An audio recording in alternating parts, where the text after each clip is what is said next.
Greetings, Ohio Valley. This is Dan Lima with OSU Extension from Belmont County. And this is Karen Cox from WVU Extension in Ohio County. Thanks for tuning in to Extension Calling, your source for research-based information for the farm, garden, and home.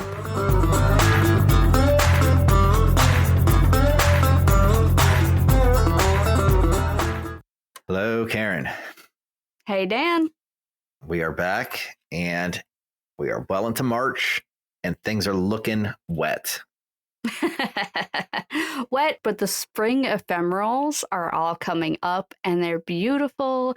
And I'm always so excited when we get to this point of the year because you start to see everything come back to life. And I love walking through the woods at this time of year because you get to see so much variety. Right. And when you come into work, you start seeing daffodils and little vases on people's desks. Exactly. Yeah. But we wanted to talk today about woodland management practices because there is quite a variety of things that you can do to help keep your wooded areas healthier and also more productive. Right. And managing really depends on what you want to get out of it. You know, as far as like an agricultural product, we say timber is a product of forests and forestry. But it doesn't have to be that because you can manage for other things like wildlife. You can manage for hunting, if you want to call that separate from wildlife. But, you know, it might be a slightly different form of management if you're trying to get birds versus Squirrels versus deer. Yeah. Yes, Mm-hmm. just stuff like that. So even though it's all wildlife, you manage it a little bit different. But there are just a variety of programs out there. Some at the very local level, some at the federal level. And, you know, we're just going to talk about just different strategies that you have for your forest, depending on your goals, and possibly just some programs out there that you might consider looking into. Yeah, and I have to admit that I had a lot of fun prepping for this show because I got to go down that rabbit hole of forest management that I don't get to think about too often. So it was pretty exciting for me. Yeah, you're doing tree management in an urban setting, aren't you? Quite a bit. Quite a bit, yeah, and it's a very different world, let me tell you. But yeah, so when you talk about forests, first I want to start off by saying that not all forestry practices are effective in all forests. So there is not only a wide variety of trees in our listening area, but there's completely different forest cover types. There's different soils, there's different growth rates, there's different predominant species, there's different amounts of rain, there's different amounts of humidity, and all of those things go together to change how the forest grows and what grows in the forest. So something that might be very effective in a southern pine forest isn't going to be very effective in a northeastern maple forest. And so do keep that in mind as you're listening to this show, that you really need to understand your local forest cover type and what types of trees want to grow in your region and how they grow, which is why it is so critical to talk to a local forester before you do any type of timber management, or at least start to get to know what's going on. Go to a couple local programs and find out more about the forest in your region.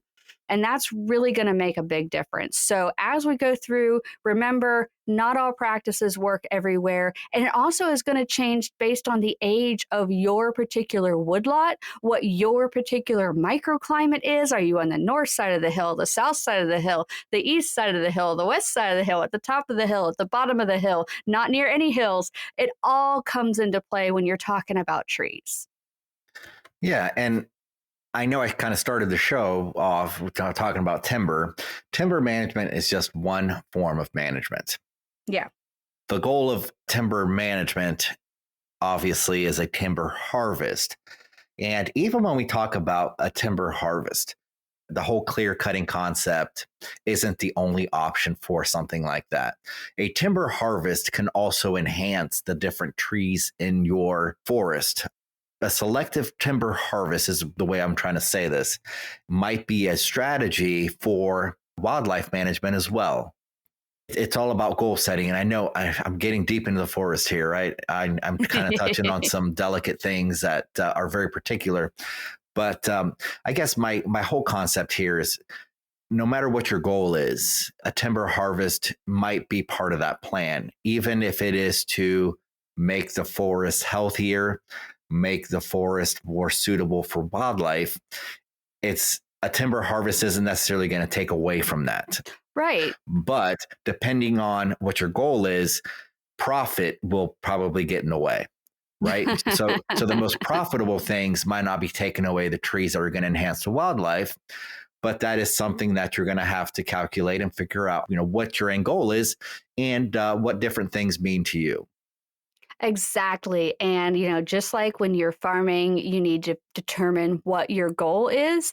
In forest management, it's the same thing because your goal is going to determine your activities. And the tricky part with forest management is you need to think about your goal in the perspective of what do I want to have accomplished in 100 years? And sometimes that's really hard to wrap your head around because trees grow kind of slow, right? They're not an annual crop. You're not going to get a harvest every year, but the actions you take today can make or break the health of your forest. But also, when you're thinking about your forest management plan, you don't just have to pick one thing. You don't have to say, well, I am in this for the timber and that's all I care about because I want to be able to retire by harvesting my woodlot. Now, we do have to keep in mind that size of the woodlot is really going to impact that potential activity because if once you get down below 20 acres, it gets really hard to support your retirement on a timber harvest because a lot of loggers aren't going to want to come in and deal with that small of a property. And that's one of the reasons why a lot of the tax things require a minimum of 10 acres because that is what you need in order to have a significant environmental impact while also being able to have enough potential for a harvest later. So there are different programs in place. And if we kind of start with the federal programs that are in place, and the federal programs are through the USDA, mainly the NRCS, which is a Natural Resource Conservation Service, they have different programs for forestry management. One is the Environmental Quality Incentives Program, which is also known as EQIP. It's spelled out EQIP. So Environmental Quality Incentives Program. The goal of that program is for you to receive financial and technical assistance to voluntarily implement conservation and woodland improvement practices. So the purpose of the EQIP is a broad array of practices to improve the woodlands. So you're looking at woodland health, diversity, wildlife habitat, timber quality improvement. The eligibility for an EQIP program through USDA is no payment duplication. Control land for practice of lifespan. So if you have a forestry management EQIP contract, you can't necessarily lease, for a pipeline, let's say, to go through your woods. You would be ineligible for that. So there are certain contingencies with enrolling in these programs, but to get started with something like that, to discuss the possibilities and how much money you're going to get for these practices, because the idea here is to increase the health of your forest, increase the health of the environment. And that obviously takes some money. You have to do some control of invasives typically. You might have to have certain plans in place. And those things might require some inputs, and thus inputs equals money. So to get started with a project like that, at least to discuss some possibilities of an EQIP program with the USDA, you want to contact your local USDA service center. And on top of that, you're going to review woodland with an ODNR state service forester. This is in Ohio, so it'd be the Ohio Department of Natural Resources. But any forester in any state would be Yeah, effective. if you're not in Ohio, I was about to say you're going to probably talk to your Department of Natural Resources representative. But the program specific requirements would be to meet conservation standards and contract requirements that you're okay with, they're happy with, and it's something that you can do that you're happy doing, and that you're going to hopefully see the goals that you want to see happen. Things like wildlife and wood health and even timber quality improvement. That was kind of the thing I was touching on earlier. You might have to remove certain trees to make room for other trees to get larger, to just increase the overall health of that forest. Because you look at a forest, I think that the number 20 acres, 10 acres got thrown out there, but whatever acreage it is, or whatever square footage it is, even, I think my favorite quote in terms of how forests work is that there's only so much mass that a land can support. And that mass can either be in terms of many, many small things or few large things. So when we talk about forestry health, we're talking about different size trees, different understory plants. They're going to support different types of wildlife. Mhm. So you might have to remove certain things to kind of shift that growth balance somewhere else that you are desired. And this is where the consulting forester comes in, the service forester comes in to help make these decisions, because they know if I remove A, what happens to B? Karen was saying, we're not talking overnight here, but the EQIP program is there to help provide some assistance if you do want to see some future change, maybe not for you, but for your subsequent generations. Right. And Dan had mentioned taking out some trees to help one tree, get bigger, faster, or whatever. So that is an example of a crop tree release. And so there's a couple different ways you can look at crop tree releases.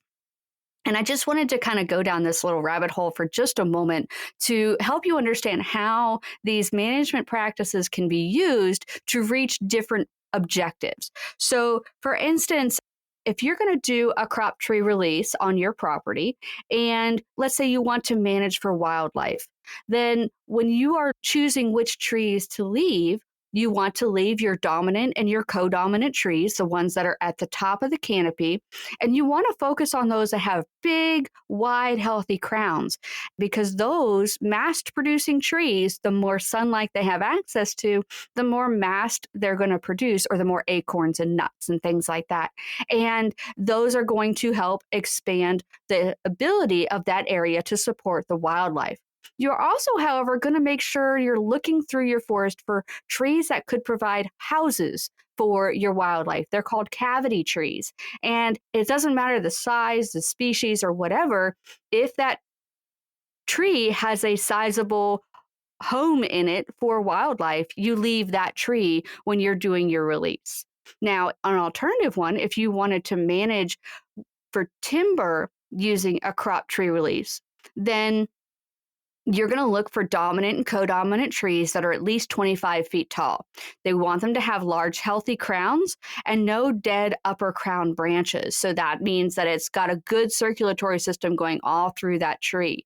Stump sprouts aren't necessarily a problem, and U-shaped connections aren't necessarily a problem. But if it's got a V-shaped connection where there are two branches that are going together at a very sharp angle, like we talked about in the past, that's a weak branch union. You don't want to leave that. You want to leave your highest quality trees with good straight boles, which is the trunk of the tree, and very few defects on those trees. So that way you can increase the value of the timber and the quantity of the timber. You're talking about board lengths and things like that, right? Board lengths and also board quality. If you have a lot of low limbs on a tree, they're going to leave knots in the wood, and that's not good for value. So the less defects there are lower down, you want at least 16 feet of a clear bowl. So that way you have nice, clean lumber at the very base of the tree where you have the most volume. So knots not good. and, Knots are not good. That's and I right. mean, and you see that like when you have a board and there's a little hole in the center of it, that comes from those knots, right? That's the branch union into the trunk. Depending on when that branch was laid out, started growing, it might go deeper and deeper and deeper into that trunk, depending on the secondary growth or the thickness of the trunk itself of that tree. As that trunk expands out, the branch becomes incorporated into the trunk, right? And it leaves a gap in there, it leaves a hole because it's not secured into that wood. Right. Yeah. And as the growth rings shrink, when the tree dries out, that's when you start to get that weakness that's there. So the weakness isn't there when the limb's on the tree necessarily, but after the tree has come down and you've cut it into boards, those rings will shrink a little bit. And in some cases, you do have that separation where the knot can actually come out. And I'm glad you said that because that's what I was thinking. I was like, well, I just kind of made it seem like those branches aren't sturdy because those are the sturdiest of branches when they have that growth year in, year out. And it goes deep into the tree. Yeah. Hmm. You're showing me like it's almost like a screw going into a board, it's screwed in there. But as it dries out, it shrinks. And if you have a large screw that turns into a small screw, then it's going to fall out, right? It's not, it's not secure anymore. But that makes a lot of sense. Now, without getting too deep in the forest, I'm going to be saying that the entire show. So, EQIP is one of those programs that we kind of touched on. It's a federal program. Another federal program out there is the Conservation Stewardship Program, CSP. On that program, you earn additional payments for conservation performance on working woodlands by building on current management efforts to improve the health and sustainability of your woods.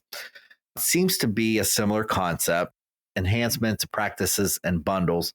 So it's probably just a little bit more involved than an EQIP contract. Woodland benefits, long-term, whole property, conservation management. So, I'm not a USDA representative, but it sounds like maybe that one goes a little bit beyond the woods into other land that you might own, potentially. Don't quote me on that one, even though it's been recorded. It's fine. But these are good conversations to have with your NRCS representative anyway. Eligibility for the CSP program is control land for contract term, meet stewardship thresholds. So again, it's that stewardship enhancing environmental qualities. Again, that is a USDA program that maybe has some differences from EQIP as far as qualifications go. To me, it sounds like it's a little bit more involved than EQIP. So if you already have EQIP, maybe the CSP program might be a good addition. And there are other programs that are state level, county based as well, but those are going to vary depending on where you are. One of them, it's more of an Ohio thing, but CAUV, Current Agricultural Use Valuation Program, it's a reduction in property taxes. In this case, it does involve a timber quality improvement contract. So if you're under CAUV, you get a property tax reduction, but you have to have 10 acres or greater of woodland property. It's run through the county. So the program requirements are going to be county specific. So they might involve the invasive plants in your area, but the goal of this one is timber improvement. It's not necessarily woodland health and diversity and wildlife habitat. This one does have a goal of an agricultural product being timber to come out of the forest. And again, I think it's very important for people to understand, especially people that are doing this for the first time. We're not talking about a clear cut. It's not going to look like a bare landscape after they're done necessarily. It can, if your goal is to change from forest, let's say, to pasture. Or Or there are other reasons to do a clear cut. okay. So, clear cutting, it's gotten a really bad rap because it's not always clear cut, right? The puns are just flying today. It's called an even aged management strategy. And so, for instance, let's say you have a forest and it's all beech. Okay. And so there's not a whole lot of species diversity in it. And you want to harvest that beech before it gets hollow. And you want it to come back and you really want to support some early successional songbird habitat. So you're going to take that forest out, you're going to clear cut it. And basically, a clear cut is going to mimic a natural disaster. So a fire or something like that. Or a tornado. Or a tornado. So these are things that are naturally happening, and forests have regeneration techniques associated for those types of disasters. Okay, so you're mimicking that.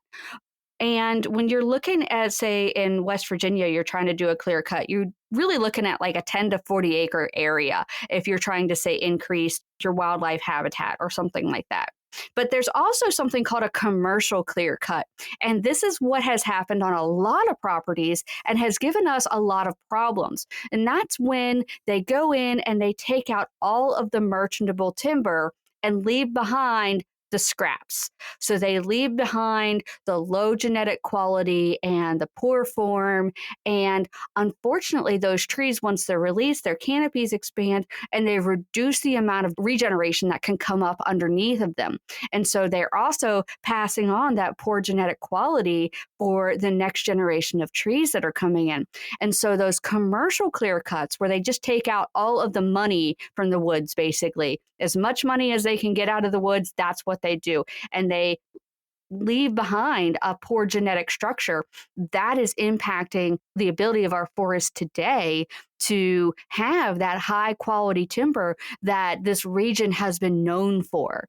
So you want to watch when you're doing a forest harvest that you do take into account what the long-term impact of your actions are going to be. Now, you can do a lot of things that are very profitable in a timber harvest without damaging the future potential of that land.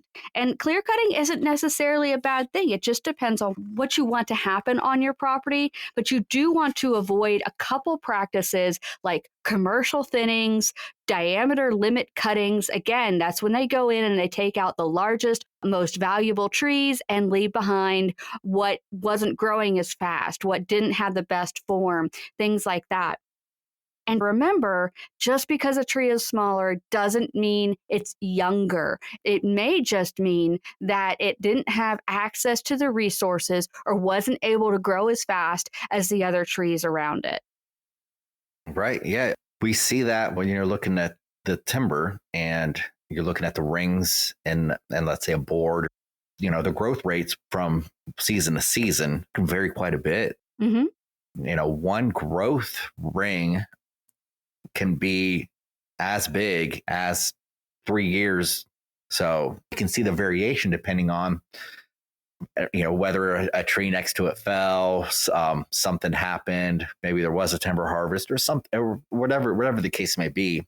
Nutrients became available. I don't know. But yeah, it's and that kind of eye is something that is just not obvious, and it needs to be somebody that's familiar with the field. This is where our service foresters come in. This is where our consulting foresters. Yeah, consultant foresters run a private business.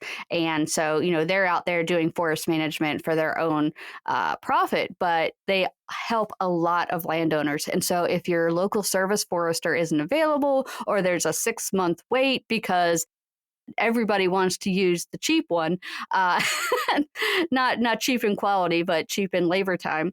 But consultant foresters are very helpful, especially if you are doing a timber harvest, because they can usually come out much faster than a service forester, and they can still do the things that help you reach your management goals, whether they be wildlife, timber, aesthetic value, water quality, recreation, bird friendly, whatever. Yeah, and we always talk about call before you dig, right? But there is a call before you cut. Hmm. And I don't know if this is just an exclusive Ohio program. Karen, you probably know more about it than I do. It's in a couple states, but not all. But the call before you cut helps you get in contact with those resources that we're relating to, like the service forester and the consulting foresters, and they will just give you a good decision process that you are making a well thought out decision utilizing the resources that are available. Because like Karen said, a timber harvest might be something done once in a lifetime, maybe even less. So when it comes time to make that decision, you want to make sure that you've utilized every resource you have to make a good decision at the time. So Yeah, and depending on what state you're in, it may be required by law to notify the Division of Forestry or Natural Resources that you are conducting a timber harvest. And sometimes that's the logger's responsibility, and sometimes it's the landowner's responsibility. And a consultant forester for your location will know who needs to call. Yeah, so call your supportive agencies like the Department of Natural Resources. I want to say this, the call before you cut is the Natural Resources program, at least in Ohio. Or call your extension offices. We'll be happy to get you in touch with the proper people to help consult you, give you some advice on making those big decisions. They can be very profitable, and they could really set you up for success or failure depending on how it was done. So like Karen was saying, if your goal was to have another timber harvest for the next generation, and they do a cut where they leave only low quality trees after they take the most valuable parts that were there, that subsequent cut's going to be worthless. Yeah, and you can really easily mess up a woodland for generations, or you can do it right the first time. There's a one or the other. You either do it right or you mess it up for generations. It's not like you can go back and undo a poorly done timber harvest. And like we said, trees grow slow. It takes time to rejuvenate a forest, and you don't want to have to look at the damage that's been done for the next 3 generations. And one last thing, I think it's important to note. It's if you have the land, you don't have to go one way or the other. You could select for wildlife in part of your land, and you can do a timber harvest on a different part of your land. If you have the resources, you can manage those separately. Or you can manage them both together in the same place. It all depends on how well your management plan is written. That's true too. Right, you can have exactly. multiple objectives, but the point is that you have to get your objectives down. You have to discuss them with your family, and you have to talk to a professional to get a good management plan before you do any changes to your forest. Hey, we just wanted to say thank you to everyone who has sent us an evaluation. We are still looking for feedback from our listeners. So if there's a show that you've listened to that has really helped you, then please fill out that evaluation again and just let us know how you're using the information for the show. Yeah, let us know how our show is helping you, whether it's a major thing, whether it's a little gold nugget you're able to get out of it. Just want to know how it helps you out. You can fill out these evaluations as many times as you want. You can find the evaluation online at https://bit.ly extension calling evaluation. And extension calling and evaluation all need to be capitalized, but those are the only caps you need to worry about. Or you can just call us at the office. You can reach me at 304-234-3673. That's 304-234-3673.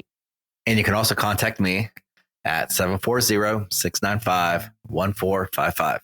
That's 740-695-1455. Thanks for listening to Extension Calling. This show is a collaboration between OSU Belmont County Extension Educator Dan Lima and WVU Ohio County Extension Agent Karen Cox. If you'd like a transcript of this show, contact us at the office. Also, let us know if you enjoy the show by ranking us on your podcast app.